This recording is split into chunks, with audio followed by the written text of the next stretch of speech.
But Bibby, bitch. I don't even know gang number. I bang Bibby, bitch. Who that nigga crying about in the song every day. You don't get hit, too. Oh my Lord! Why you had to take you 16? To the world, you just a smacker. You a killer. So in the next bitch, our bitch gonna like, I can't play with him. So bro, just like he had that like, you know, he didn't really say nothing. He was like, yeah, what up? Just like that, and he went to back and back, and he seen Cal like down there pulling his gun out. He was like, oh, I see you, and turned around. And then from there, I'm like, damn, fam, like. Okay, so what year did you start hustling and getting in trouble? I'd say about 1985. Okay, you're about 14 years old. Yeah. Okay, what'd you start doing in the beginning? I started out as a jack boy. That was my hustle at one time. Till I came across the right lick, then I turned to the drug game. Then, you know, it just blew from there. I kept doing it. I lost a friend in a robbery, and after I lost that friend in the robbery, didn't want to do that no more. Here's something.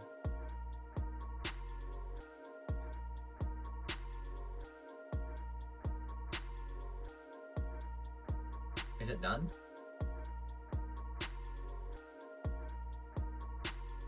I think it's done. Yeah, they might have been. And then, Alright, I gotta hit down. How's he holding up right now? You been able to talk to him? Talk to Ksoo every day. Ksoo, man, For real? that's like one of the strongest people I know. Like, he ain't gonna never see you down. He ain't gonna never let you see him down. Like, he always, like, through any situation, like, he always gonna keep his head out. Like that's a real deal, like, hard by the nigga. So, like, bro gonna always keep a smile on his face. He coming home, though, for sure, though. Yeah. Everybody trying to, like, go against him and stuff, but he coming home. Yeah, 'cause, man, just by reading the blog, seeing all the shit that he's gone through, you think that shit would break someone, you know? Nah, he ain't gonna let nothing like that break him. He done been through so much in his life, so like he done seen so much and overcame a lot. Like this right here, like he really like just sitting back on some shit. Like he's sitting back like really like seeing like who really like there for him for real through like a tough time like this. So like when they see he come home, then that's when people gonna try to like come out the blue on some shit. Of course, yeah. He didn't just get accused, he allegedly told on himself, not in an interrogation room, not under pressure, but on the internet, where everything lives forever. And years later, that same digital trail would sit in a courtroom while a judge handed down life without parole. This isn't just another rap beef story. This is what happens when music, pride, and real street politics collide in a city that's been at war with itself for nearly a decade. And by the end of it, teenagers were gone, families were shattered, and one father made a decision that would change his son's life forever. To understand how it got here, you have to start in Jacksonville, Florida, Duval County, where drill music didn't just reflect violence, it documented it in real time.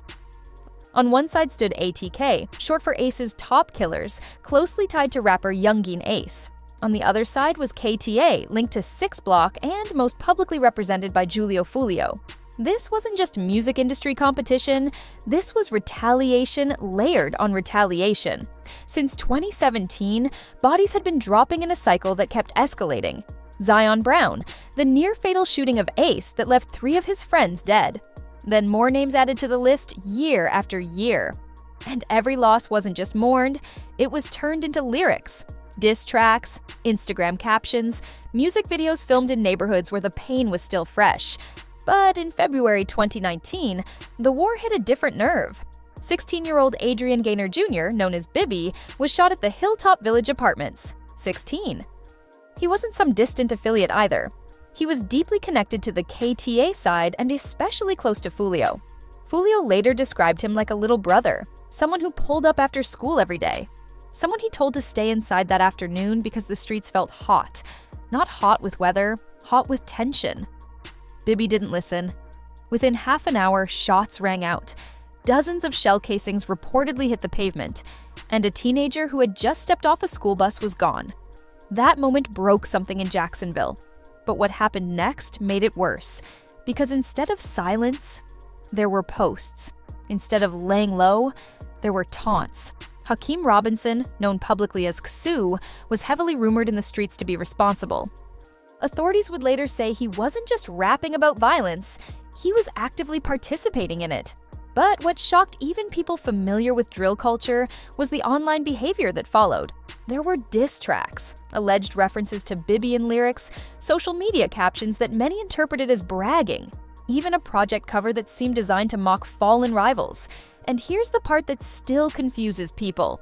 There is no expiration date on murder charges. There's no statute runs out in 5 years clause. So why put anything online that detectives can screenshot? But the internet changes people. It rewards shock value. It turns real-life tragedy into trending content. And sometimes clout feels more immediate than consequences. Then September 2020 hit. Ksoo was arrested, but not first for Bibi's case. Instead, prosecutors moved on the murder of Charles Lil Buck McCormick Jr., another victim tied to the ongoing feud. While awaiting trial, additional charges stacked up, including second-degree murder in Bibi's killing. And this is where the story flips in a way nobody expected, because the key witness who helped prosecutors secure a conviction wasn't an OP. It wasn't a stranger trying to cut a deal. It was his father. Abdul Robinson Sr. was no outsider to street life. Prosecutors painted him as deeply connected to ATK's operations. When he caught accessory charges related to helping suspects flee after the Lil Buck incident, he faced serious time. And he made a choice. He cooperated, he handed over phone records. He testified about movements and structure. He gave jurors a perspective only someone inside the circle could provide. When your own father takes the stand against you, there's no way to spin that.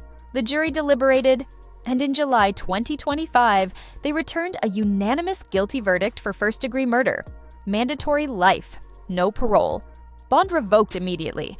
The courtroom footage showed little emotion, just a flat acknowledgement when asked if he understood the sentence. But that wasn't the end, because Bibi's case was still pending.